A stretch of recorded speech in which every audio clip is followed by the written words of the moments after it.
Good morning. Hello, and welcome to my live stream for today. I have a blue background, which I didn't really intend, but I kind of like it. It's a nice color for today. So good morning. This is Electronic Literature Section 1, or this is a live stream for Electronic Literature Section 1 on Twitch. So if you are watching and you are a student, please say hello either in the Discord or Twitch so I know who's out there today. Good to see you all online, and I'm excited to show you some things that I think you'll find interesting today, hopefully. So we'll see. But I want to talk about a few things in terms of the schedule and kind of remind you where we are with things, and then move into some, mainly some demonstrations, I think, because that's what's easy to do with this particular setup. And I can demo some things that are a little hard for me to assign for various reasons, or are just, expensive. So, or not that expensive, but they cost money. And so I always like to give you all free options when I can. Anyway, hope you're all doing well. I don't know if you saw, but just like a couple minutes ago, there was a bird out there again. It was one of the dark-eyed juncos. So I was happy to see that. I guess they didn't migrate. I had been speculating that maybe they migrated because I haven't seen them for a while. But I refilled the feeder yesterday, and this one at least came back. So that's cool. Maybe I just maybe it just ran out of whatever they like to eat, like their favorite food. And now that I refilled it, they're back because they have what they like. Oh, hey Shannon, good to see you in there too. So cool. So let me show you some things in the schedule and kind of talk through where we are in the semester, which is, wrong browser focus there. Not exactly the end of the semester, and but we're nearing the end. Like, we can see the end; it's in sight. And so I want to make sure talk about a few things that are going on this week, and yeah, that should be good. Yeah, good morning. I know that I'm not displaying my browser yet. I see that. I just wanted to pull it up before I switch to it. Okay, here we are. No, here. No, here. Wow. Okay. Yes, week 11. This is week 11. Wow. Okay, so let me find the right source here. Yeah. Okay, that one worked. Why are there so many? Why do I have so many Chrome windows open? Sorry, I'm not. Oh, that's why. Okay, so never mind. Sorry, I'm just muttering to myself today as I've tried to figure some things out. Yeah, and I forgot to optimize my window shapes to make them fit nicely into the stream window. Let me just do that real quick. All right, that's good enough, I think. I'll be demoing some other stuff too today, so that's why I've been kind of fiddling with OBS a little bit. That's good enough. All right, so here we are today. So we're looking at some of these works today. With Those We Love Alive and Babyface, those are free. Those are on the web, and they're Twine based, and so as far as getting to them, they are fairly straightforward. So I hope you have been able to get to those and play those. My parents are visiting, and their dog is barking at me. But Heaven's Vault, Life is Strange, Episode 1, Dr. Langeskov, The Tiger and the Terribly Cursed Emerald, The Whirlwind Heist. These are optional, or I marked them as optional. In fact, I didn't get around to playing Heaven's Vault. So, these are definitely optional, and maybe you could also think of them as just recommendations. So things to try if you're interested in this kind of thing.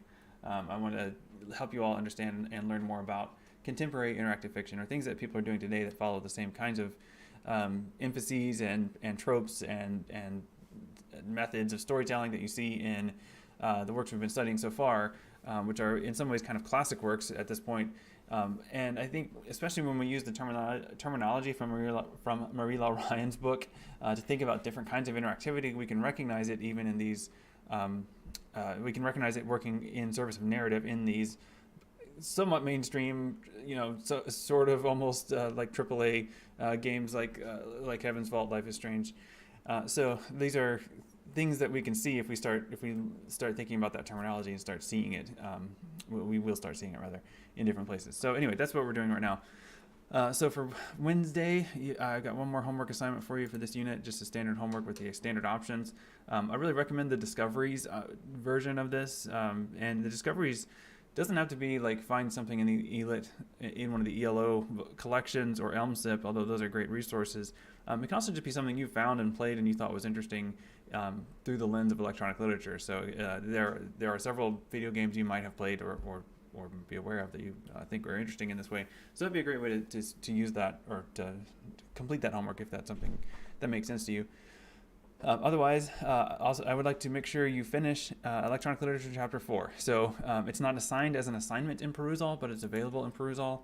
It's this section here, starting with, not this one, starting with here. And this is actually kind of a transition, but this section called titled Modeling Ethical Choice and Moral Complicity. If you look at this with the table of contents view, it's the last 4 sections that we haven't assigned. I haven't assigned yet. And to get to these, by the way, you might have to realize something about the interface here for Perusall, so I'll show you that in a second. But mainly, this bit about Twine is going to be really helpful, and it's important to connect the dots between the interactive fiction and the text-based type, parser-based, that kind of thing, and the Twine genre of electronic literature that we see now. And I think Twine is might as well be a genre unto itself, but it's really a hybrid between interactive fiction and hypertext fiction and games, like all together.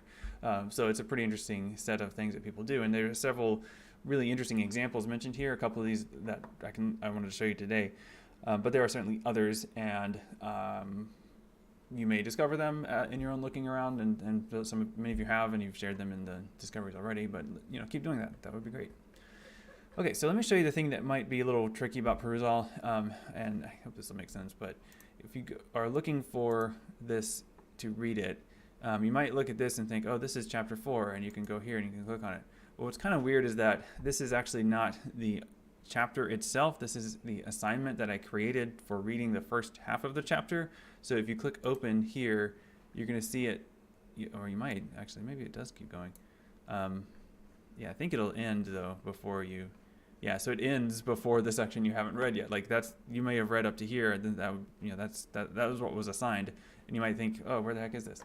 So the chapter does keep going, but to see it, you have to go back to the library section. So not the assignment section, but the library. I mean, I could make it. I guess I could create an assignment out of this to make it easier to find, I suppose. But it's here. So this is the full chapter. It still has the same comments on it, but now it's the entire chapter if you go through the library instead of going through it as an assignment. So it's kind of weird, but that's how they've decided to set this up. You know what? Maybe I could just go ahead and fix this right now by making an assignment out of chapter 4, but the rest of chapter 4, and I'll call this the rest of chapter 4. Here it is.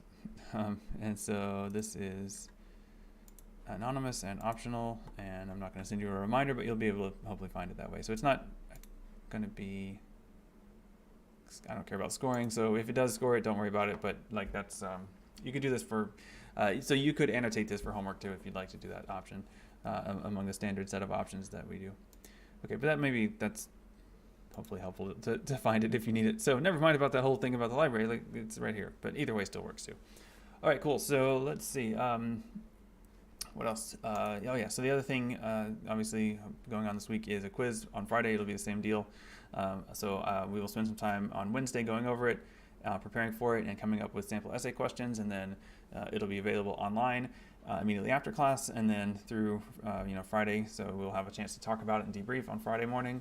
That system seems to go well the last couple times. This particular quiz will be somewhat more narrow than the last one, so that'll hopefully be okay. We'll see how it goes. I still haven't graded those essay questions on the last one. I will try very hard to get those done by Wednesday, but it's kind of like either that or the creative project. Those are both kind of big on my to-do list right now, so I probably can't do both, and I might have to be strategic about that. So anyway, I think this is kind of where we're heading. This is where we are right now. I'm going to have to condense a couple things and rearrange a couple things to fit it into the last couple weeks. Also, just a heads up with no other information to show you, but just to plant a seed for right now. The final project is something that I want to talk about. I'm going to give you a new option that I have not written out the instructions for yet.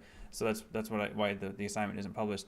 The standard option is to write an analysis essay, like traditional literary analysis, analyzing some work or a group of works of electronic literature and making some kind of cogent argument that interprets them in some way, like that basic kind of thing.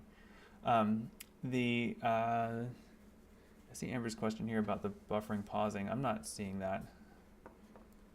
It looks pretty good to me. My bitrate does. I mean, my bitrate looks okay.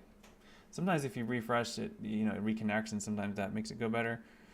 You could also try YouTube. So this is, the YouTube stream is delayed, but it might be a little bit more reliable. I don't know. But yeah, it's delayed by like 15 or 20 seconds, or maybe less, but it's delayed a bit, but I think that delay helps it be a little bit steadier. So you might want to switch to that if it's getting weird on Twitch. Also on YouTube, you can downgrade the resolution, which sometimes helps the streaming quality. So yeah, hopefully it works out well enough. Anyway, what was I saying? So yeah, the options for the final. So right, so it's a typical analysis paper. The other thing though is kind of an opportunity that's come up where within the electronic literature organization and community, because it's not just the organization but the community, there has been some discussion about representation and diversity among the people who we're writing about and who we're talking about and who are like on the board and who are kind of running things. And so around that conversation, and I can say a bit more about it, but one of the things that has come up is sort of looking at the Wikipedia representation of authors of electronic literature and who's represented and who's not. And in some ways, the Wikipedia ideas about electronic literature just need some basic kind of cleanup work. Like the main entry in electronic literature is not great. It needs to be kind of built up anyway. But in a talk last week, someone pointed out that there are only two women mentioned on that page, on that Wikipedia page, which is an issue because there are many more than two women involved in electronic literature. And in fact, some of the main people I learn from and think about and I kind of came to when I discovered electronic literature are women. And so there is a need, I think, to better represent women from the electronic literature world in Wikipedia. And so one option I'm going to create for you, if you're interested, is instead of doing a final analysis paper, you could do a Wikipedia article about an author.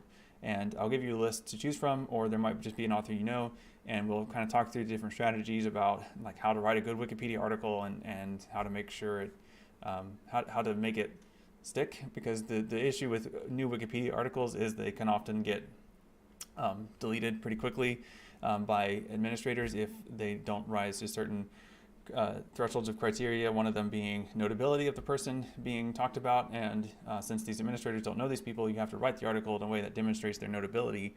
And one way to do that is to link it to a lot of other articles both ways, like have articles linking to it and coming back and forth.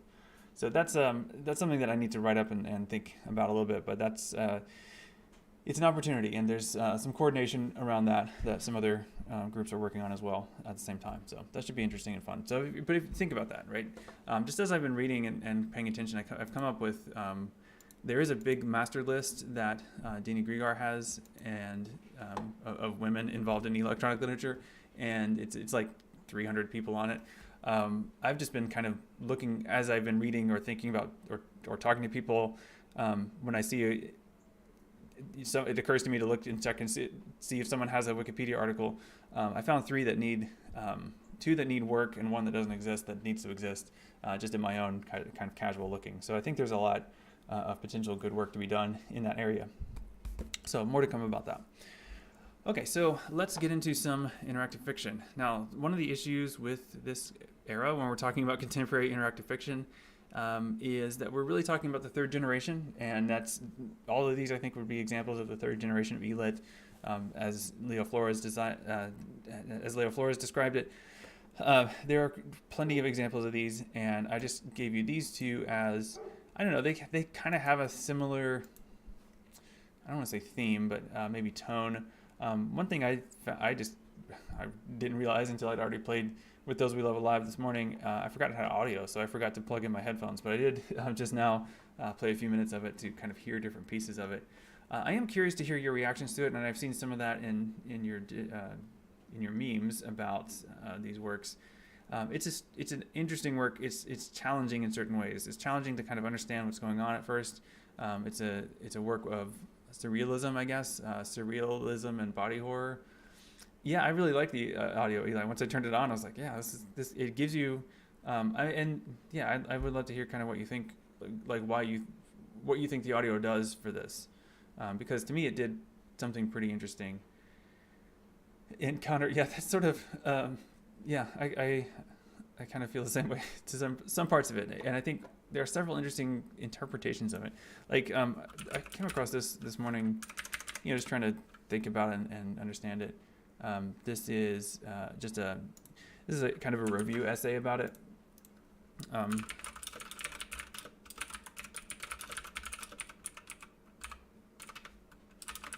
just posting it in Discord chat in case you want to look at it. I think it helps explain some parts of it. There is, once you play this game, and I'm not going to spoil it obviously, but with Those We Love Alive you kind of get used to things for a while, and then there's a shift when someone else arrives, and that's the part that I think is pretty interesting. And so this article doesn't spoil that part, but it helps explain the stuff before that, at least, to help you kind of get anchored in the world. So yeah.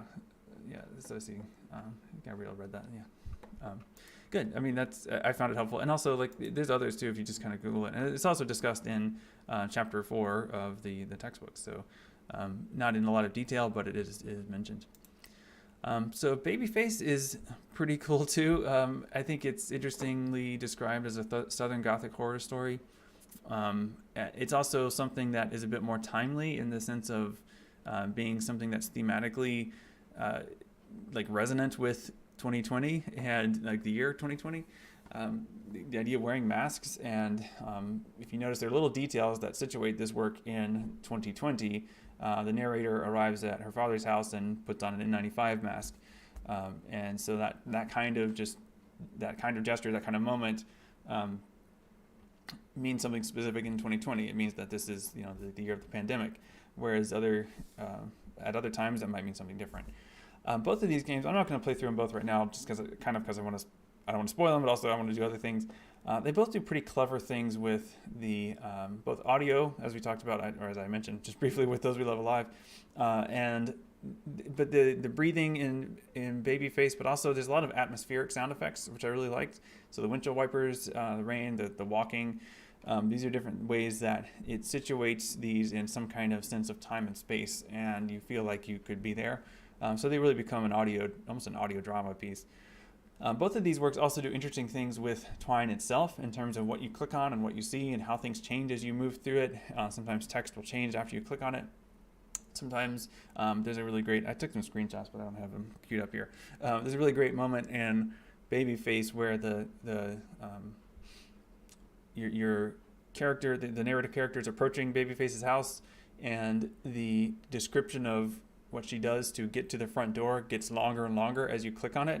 And I thought it was a really brilliant way to show just kind of hesitation, like describing each incremental step, and then the step before that step, and then the step before that step, and then the step before that step. And it makes you just take that time to get there. There's another interesting moment near the end of Those We Love Alive, where the narrator character and their friend, it's just called their friend, is painting her nails and painting her fingernails, and you have to click on like 1, 2, 3. You have to click 10 times, and it's an interesting way to make you as a reader spend time in that moment and kind of feel the intimacy of that kind of feeling of someone painting your fingernails and kind of being there with them while they do that. It takes time to paint nails, and so if someone paints your nails, you spend that time in that physical proximity with them. And so like that, the clicking kind of forces you to ponder that for just a few seconds probably, but that's a slower moment than you would normally experience in this game where you're used to it and you're clicking through it very quickly. So I think there's a lot of pretty interesting things going on with both of these in terms of almost fancy, like not fancy, but like the clicking effects are pretty interesting. So if you are interested, I want to show you some more works. So IFDB is great for finding things like this, and you can find many more works by Propenteen here if you like her aesthetic. It is a specific aesthetic, I would say. This is actually, I just searched for it, but if you click, you can look at Propenteen. And so this work with Those We Love Alive is the top rated, I guess. And you can see most of these are in a time period, I guess, around the mid-10s. I don't know what time period we would call this, but I'm not sure. So I haven't seen a lot of work within the past couple years from Propenteen, but I guess they're still making things, so that's great. There's kind of a flurry of activity around 2013 to 15.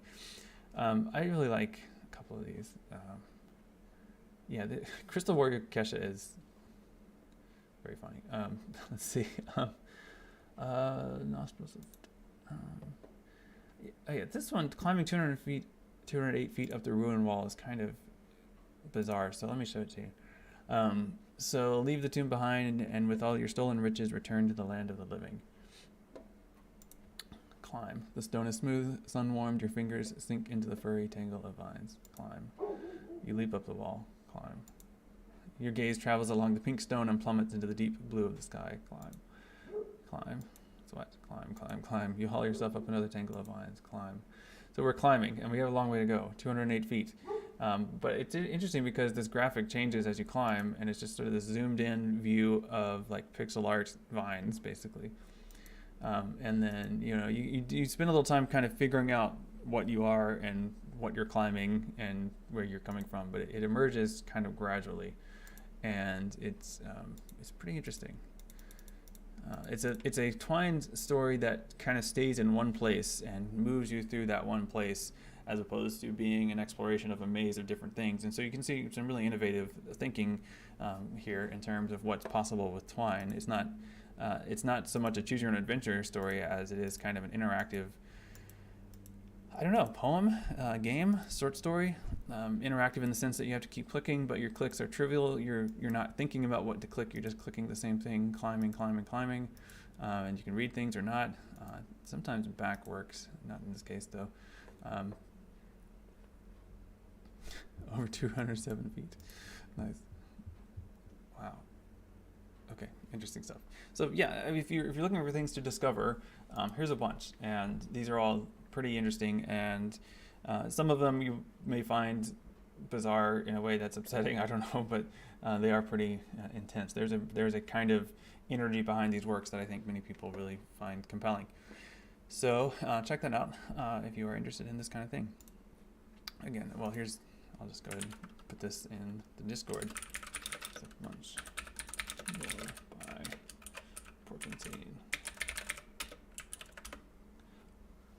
Okay, so that's a bit about Propenteen. So let me show you some other things and try to demo them. One of the things that is mentioned in the chapter, one of the artists that's mentioned there is Jason Nelson, and his work is really interesting, but it's mostly done in Flash, and so it's hard to assign it. But I think I found actually a pretty decent way to get to it, at least partially. Let me show it to you here. So this is a website called oldweb.today, and this is fun because I believe this was made originally by rhizome.org, but it lets you access the Wayback Machine archives of particular pages, and it lets you access them through specific web browsers. And so these are fully emulated web browsers running in this web browser, but it's like old software running old websites, if that makes sense. So you can select your browsers. So you can go all the way back to Mosaic. What's interesting, and I haven't fully experimented with this, but some of these actually have Shockwave and Flash built into them. So in theory, at least, one way to get to a work from the past that requires Flash would be to run it in an old browser that includes a old version of Flash fully running in it. In my brief experimenting today, I found that it ran so slowly that it was unplayable, but it was still pretty interesting that it worked, and I want to continue trying it to see if other things might work. The other thing, though, that does work, at least in the limited way that it does, is Ruffle, and Ruffle is kind of the thing that people are, it's an open source project, I think, but it's attempting to emulate Flash so that we can actually run Flash things still. So here's the GeoCities homepage. This is what it defaults to. But what we can do with this is load any page that includes Flash, like, for example, Jason Nelson's page. And then we can see if his works that he's got on his page work in Ruffle. Some of them do, some of them do not, or they work only partially. So this is his website, secrettechnology.com. And I'll just load it here in the old web thing. Oh yeah, that's something else. I'll come back to that in a second after I show you some things from Jason Nelson. So actually, let's do the live web, not the way back one.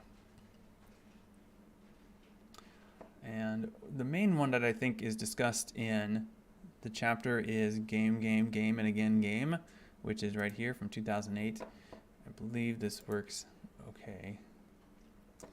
Yeah, there's a typo in Jason's homepage. It's not HTML, it's L, it's HTML. But it works here. So this is, I believe, I need to make sure the audio is not super loud, but this is playable, and I'll go ahead and put the link for you all if you want to check it out. This is game, and again, game.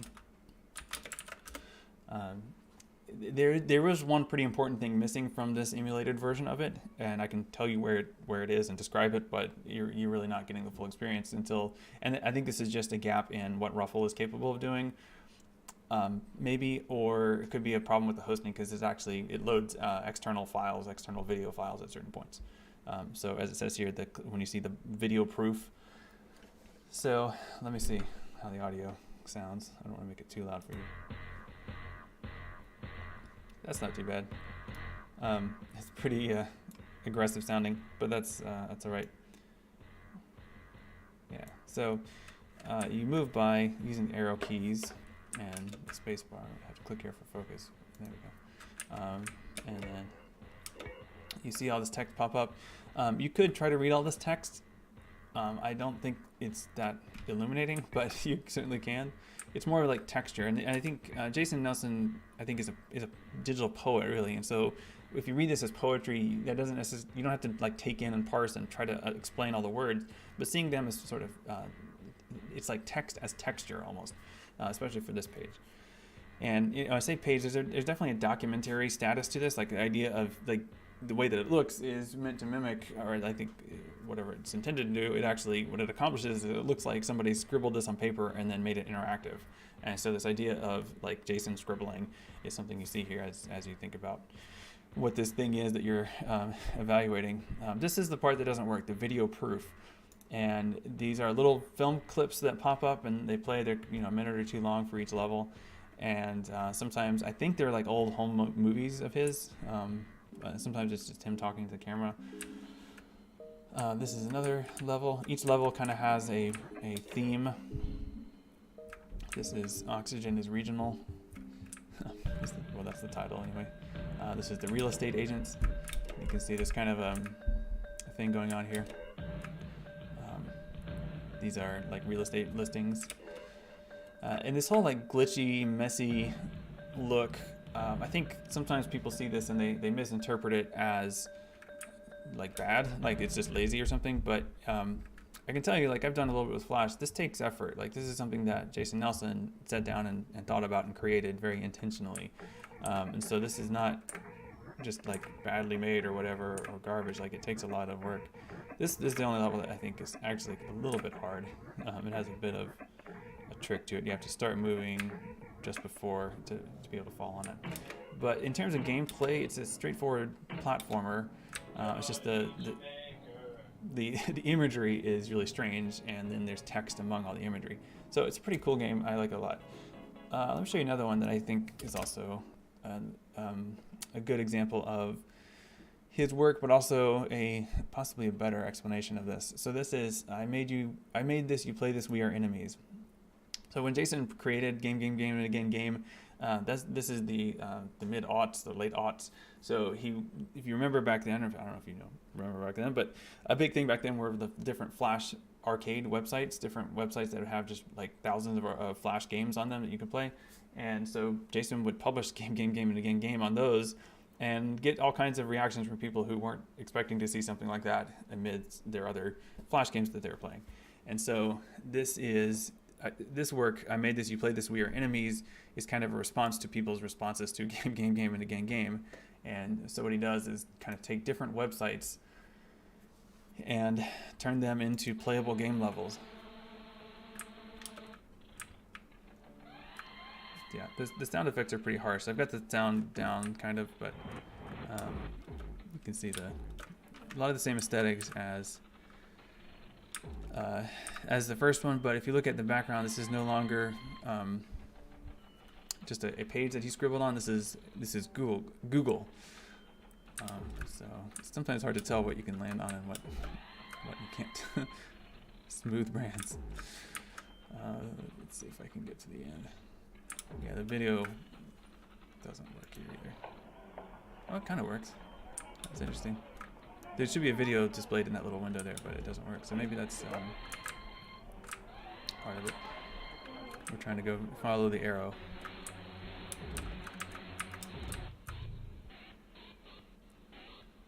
So here's Yahoo. So basically each level is a different website that he's remixed and messed with in some ways. The titles of his games are pretty entertaining just on their own. So if you want to explore more of his work, secrettechnology.com, which you can load in this Ruffle browser to be able to make sure you can access certain things. Some of these things are HTML5 though, so you should be fine, like the more recent things. But things that are earlier are going to take that. I feel like there's sort of a trilogy between game, and again game, followed by I made this, you play this, we are enemies, followed by where is it? Evidence of everything exploding. Yeah, so that's kind of the third in the trilogy, I think. You can also put alarmingly these are not lovesick zombies is also arguably in that same group, but they all have long, complex titles, and they all have gameplay. This is alarmingly these are not lovesick zombies. This one, alarmingly these are not lovesick zombies, is probably the most game-like, the most coherent and challenging game of these. It's kind of a top-down shooter. The others, what does this plus sign do? Oh, it just lets you see it. It's quite good, I think, but it's also, it might be a standalone thing, whereas I think Evidence of Everything Exploding is kind of the sequel to I made these, you play this, we are enemies. At least in my view it is. Yeah, pretty cool stuff here. All right, so speaking of old things that you can play in Flash, I did want to mention something that's important to talk about in terms of kind of where Twine comes from and how it becomes this popular tool. So Twine we can probably learn a bit about this just on their website. Twine is this, it's a platform and many people have used it. Chris Clemmis created it originally and made it as a tool for storytelling. But there's actually a lot of people contribute to the project now, so it's open source, meaning people can make their own versions of it or add things to it. And so one of the most well-developed things that has been added to it is Sugar Cube, which adds a ton of functionality to it to make it possible to do complicated things some of the things that you've seen in Babyface, for example. You can also, I've showed you this before, so you can kind of see there's a lot of different things you can see. If you just refresh, you'll probably come across some interesting things, sometimes repeated things. All right, so this is Twine as it is now, but there's, I think, an interesting kind of way that it became this, and it goes back to the work of Anna Anthropy, aka also known as Antipixelanti, and she had a website that for a long time was like the best place to learn how to do Twine. I don't know if her website is still up. Well, it is, but this is a different website. This is her itch page. So this is, where you can see her games, but she had a really helpful explanation of how to work with Twine. And she also published a book called The Rise of the Video Game Zinesters.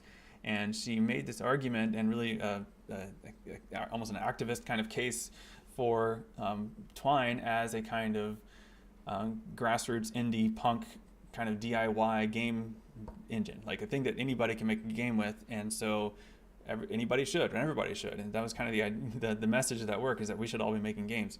And I think that book and kind of some of the energy around that early period of Twine was really led a lot by Anna Anthropy. And I think I'm not totally sure exactly the relationship between different people, but I feel like Propenteen may have been inspired by that, or at least that's how I started seeing Porpenteen's work, was through Anna Anthropy's work or through her sharing it. So I think there's if we look at kind of where Propenteen came from, I think she comes out at least the same energy or the same a similar motivation, at least, that led Anna Anthropy to talk about Twine as this kind of indie platform for making weird things that would not make sense in a mainstream or a AAA kind of context, and therefore, because they don't fit in that context, they make sense to make.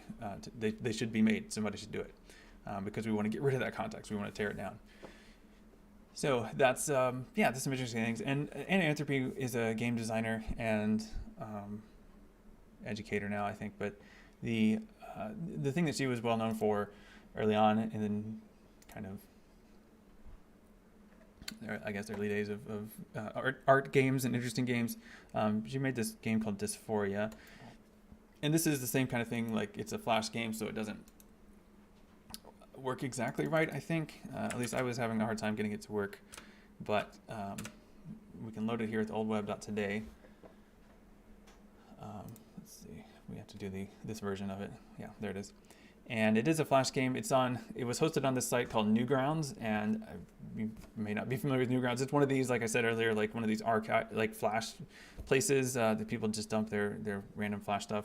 Lots and lots of sophomore garbage, but actually pretty interesting if you look back on it as like this like hotbed of creativity. I guess the site is Newgrounds is still running. I don't know anything about it now, but you would see a lot of garbage, but also a lot of really interesting things every now and then. Like One Chance, this is an interesting art game. But you also can kind of skimming some of the other related things, you kind of get a sense of like the style of it. Yeah, that's right, Shannon. There was all kinds of great stuff on Newgrounds, and also all kinds of horrifying garbage. But that's kind of how things were. Well, this is Dysphoria. Make sure the sound's not too loud again. And it kind of works, at least the first few parts of it do. It's a series of mini games, and it's about, as the title might suggest, it's about gender dysphoria. And it is this opening. Well, this is going to load, and then there's an opening statement that I think is helpful, where Anthropy, the author of this, says, "This is an autobiographical game about my experiences with hormone replacement therapy. My experience isn't anyone else's and is not meant to be representative of every trans person." And then as you play the game, it's a series of mini games that focus on a different idea. And a lot of them are very clever. Like they're really fascinatingly and precise in what they try to get across using gameplay. So I'm controlling the green figure there and attempting to get through here, and doesn't work. And the statement says, "I feel weird about my body."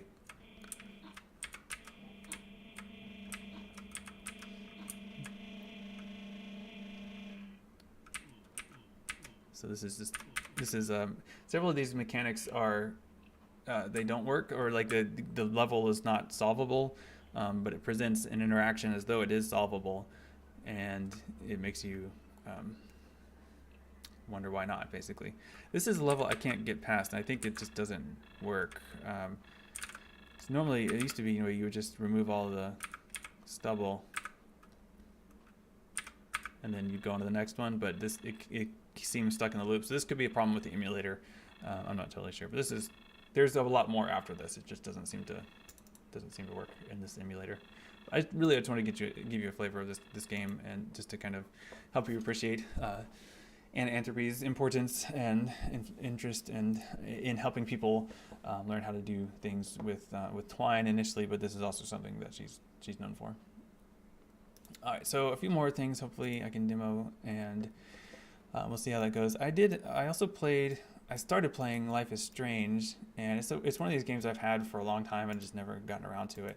But I wanted to show you a little bit of it because it's interesting to me how it presents a lot of the same mechanics conceptually as what we've been doing in text-based things like Photopia. I think I would compare it to Photopia in some ways already. I'm not done with it, but just the way you do it, but you actually have significant choices. So if we think back to Marie-Laure Ryan's ideas of different kinds of interactivity, we are definitely experiencing internal ontological interactivity with Life is Strange. And I'm going to try to get this open. I'm not totally sure how it's going to look on OBS, so let me just sort of, I'll keep an eye on it here. And I've started playing this game. Like I said, I've not finished episode 1 yet, so but I thought I would just kind of drop in right where I am right now in the game just to show you the mechanic, because I think it's pretty interesting.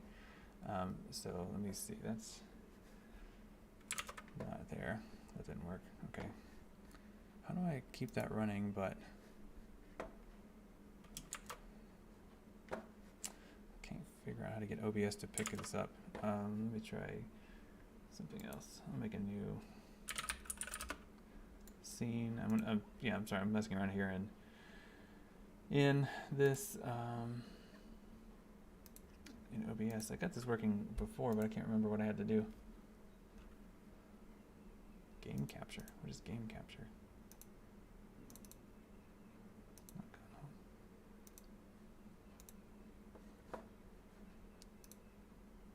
Oh, there it is. Okay, cool. And I guess I could put myself back on here. I don't think, maybe this doesn't matter, but it's probably good to be kind of consistent. Not that big. Sorry. You know what, I'll just leave myself off. It doesn't matter. I guess, and I could put the bird cam on here too, but I'm not going to. But you can all still hear me, I hope. So let me see how this goes. Actually, you know what I can do. Sorry, I keep messing with this. I can copy. This is what I set up for. Oh no, I'm here. No, this works. Good. Okay. This is how I set it up for playing Facade the other day. All right. So Don't Nod Entertainment is the developer, I believe. So yeah, it's not picking up the audio. The audio is nice. It's just it's music. So I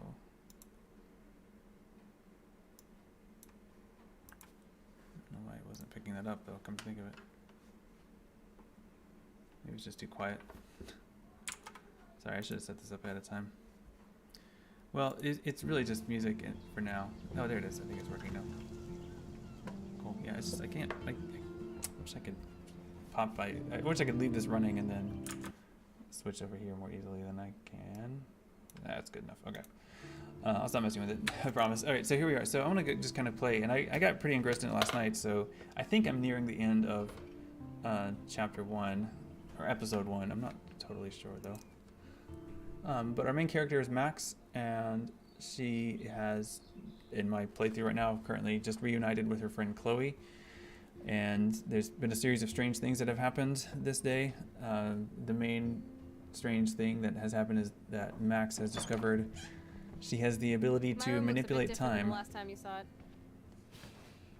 It's cool. At least we can chill out. This isn't exactly my chill out zone. My stepfuhrer makes sure of that. Come in and close the door. Put on some music while I medicate. So the time travel mechanic, I think, is going to end up having other implications, but in terms of playing the game, one of the things that's convenient about the time travel mechanic is whenever you do something where you have a choice, if you make a choice, you can take back a choice and you can change your mind about it. Sometimes these are consequential choices, and whenever they are consequential, something appears on screen to say, hey, this is a consequential choice. Basically, it's very obvious about it. When's the last time I had to dig through Chloe's crap? So there are these little puzzles, like in this one, it's basically trying to figure out how to turn on the radio. So I have to look it won't like play that without at any the power. stereo to realize that it's not turned on. So I need to go over here and look at the power switch. There's the power strip. There's the power strip. Turn it on.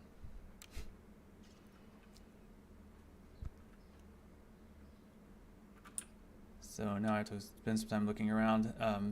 One of the big mystery currently in this game is that there's someone named Rachel Amber who has disappeared, and there are posters all over town seeking information about Rachel Amber. And Max, who's the character I'm playing as, has just discovered that Chloe has been leaving those posters around. Max is a student at the Blackwell Academy, and she's super into photography, so she also takes photographs frequently. So lots of things you can basically spend some time looking at. Old cardboard boxes. Sometimes searching, but sometimes searching something has consequences, like the person whose room you're searching in gets unhappy with you. Snow dough. Thanks. So, okay, so this is when the action will have consequences. The consequence might be that Chloe is mad at Max now, or it might be something else that we can't see until later. So let me say, I actually don't want to mess with this box. I mean, maybe I did. I didn't do this last night when I played it. Maybe there are consequences I might want. But I'm going to undo this choice just to show you how the mechanic works. If I right click, it rewinds time. So now I can decide, do I really want to look in that box and potentially, risk messing it up, and whatever consequences are of that choice. There's several choices that relate to... This looks like a laundry bag. getting to know different And characters it or beats like feeling dirty different laundry. about characters and what they think of you, or what they think of Max. And I think those feelings will have implications for how things might go at the end of this episode. I don't know. There's kind of a lot to it. So it was Chloe who printed all those flyers. Right, so there's a fair amount of exposition in this scene. I did play, this is the last scene I played last night. It just restarted me on the same scene, which is fine because this is actually a good demo. I know the music I'm trying to play is actually in that box down there, but I'm going to spend some time looking at some other things to show you how this works. It's interesting. This game moves very slowly in a way. It's very thoughtful, and it's all about characterization. Yeah, it's a good point. It's an unusual, and I guess that is something, Amber, that you would notice if it was someone's last name. We can look at Too bad I can't computer. stream any music from Chloe's lap. We can, I She guess, looks see what's on super her computer. happy. She looks super sad. She looks super stoned. So this whole time, Chloe's over here. We can go talk to Chloe, but basically we're in a loop Hard because to believe Chloe was my BFF just we 5 are. Tell me, what does Max Caulfield do for we fun can now have a that she's a conversation. grown-up? So we can characterize ourselves kind of different ways. So I don't feel grown up. Party all night, not much. I think last night when I played this, I chose I don't feel grown up. So let's try party all night. Party all night. Not little Miss Wallflower. I bet you've never even been to a party. So I Oh, mean, there's a lot right. of layers When to did your this, like birthday blow out? Max, you were 12 years old. That's sad. right, because Max should is stick to clearly being taking photos. sarcastic here in this, and we're getting to know Max a little bit as we also kind of choose how Max is going to communicate to different people, and we get to know her personality. Anyway, it's a fascinating little game, and I enjoyed it a lot so far. It's sad though. I feel like there's going to be a sad ending. I'm not sure what it is yet, but I'm kind of ready for something. I mean, it's definitely very realist in its setting. The only kind of surrealism or maybe it's magic realism is her ability to move through time, but that's something that helps us as we play through it. And yeah, I see Curry typing. I remember Curry was enthusiastic about this option the other day, so I'm definitely interested to hear what you like about it.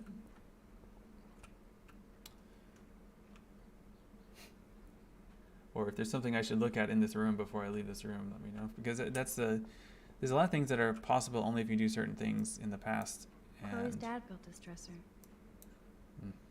Chloe totally changed her style. I barely recognized her. you can also unwind trivial choices like that. Like you can, yeah. And when you're doing the rewind thing, you see the button pop up. Let's see what's over here. Chloe was always taller than me. We made her dad keep track of her height. All right. But again, so since we're about to wrap up, yeah, that's a good point, Karen. Yeah, the dialogue choices can make. It seems like anyway that having different dialogues, different conversations with certain people unlocks certain possibilities, or makes you have like makes those characters feel better about Max. Like in my playthrough right now, Victoria is a antagonist early on, and she's a bully, and so you can deal with her in different ways. And I've moved to a place where Victoria and Max are kind of almost on good terms. I feel like that's what I wanted out of that. Like I wanted them to get along instead of Victoria just being a bully and then being punished for being a bully. I wanted to see if there's a way to learn more about Victoria. So that's the choice I made there. I don't know if that's going to have implications later on. Also, I chose to... Kate, I think is her name. There's a character who seems to be having a hard time with something. I guess and she's I've been not trying to into figure that out. Blue's Clues or Teletubbies anymore. There's a lot of other stuff here. So like if you are kind of confused about what's going on or what you've done recently, this notebook, this journal kind of keeps track of everything that you've done and specific choices you've made in terms of some of the different conversations and the different things you can discover about different people. And they're all logged here. I did notice one thing, and you also have text messages you can get from people. Oh, there's something from Victoria. What does Victoria want? Okay. By the way, thanks, but we're not friends. Okay. Fair enough, Victoria. But yeah, there was something I did notice where Max has to visit a character named Dana, and it is, at least from what I saw in the room, it seemed like there was a pretty clear implication that Dana is pregnant, but it never came up. Dana didn't actually say it, but if you look at the note here, it says that I found a home pregnancy test along with a note from Logan and a doctor's appointment. Dana admitted she was pregnant, but she didn't in my playthrough. I realized that by looking at the stuff in the room, but Dana didn't actually come out and say that. So this isn't literally a log of what you did, but a record of different story beats that have been accomplished, and that's what that one was. Anyway, it's past 11, so I'm gonna wrap it up. It is 11 right now. I had more things I could demo, but mainly the point is I wanted you to see how a game like this can accomplish a lot of the same things in terms of interactivity. It's just I'm moving things around and selecting options instead of typing, which is what I would be doing in Photopia. I feel like this is relatively linear, but with different branches like Photopia. So each scene kind of proceeds chronologically, but I can manipulate time kind of like in Photopia. So that to me seems like a pretty relevant comparison. It could also be like the main character is a high school girl, so like that also helps me think about Photopia. But I don't know. I'm not sure what's going to happen to Max by the end. But there are some ominous things in this game, but I'm not sure where they're going to go. Anyway, so Life is Strange. That's what this was. There are other things like this I wanted to show you, like Gone Home, or What Remains of Edith Finch, or Firewatch, or Kentucky Route Zero, several other games that are essentially AAA or more or less like big indie games, I suppose, that are, I think, very clearly examples of interactive fiction, but not always consumed in the same way or by the same communities, or produced by people who are aware of like the full history of text adventures, like we've been learning about through Infocom and so on. And part of the reason is that you kind of don't need to be like. These are things that people can do with the technology that exists, and it can be interesting on its own terms, just for what it is, for what people try to do. All right, well, I'll wrap it up here in the darkness, and I'll see you all on Wednesday. This is an odd week, so I'll see the odd cohorts in person on Wednesday, the normal place. So let me know if you have any questions or issues. In the meantime, don't forget to read the rest of Chapter 4 so you can get some background on some of this Twine stuff and see how that fits within Scott Rudberg's overall argument. And we'll talk about that and prepare for the quiz for Friday. Okay, so bye everyone. Have a good day. I'll switch to the bird cam. I haven't seen anything, but I haven't really been looking, but I'll switch to the bird cam for a few minutes at least. So, all right, see you all later.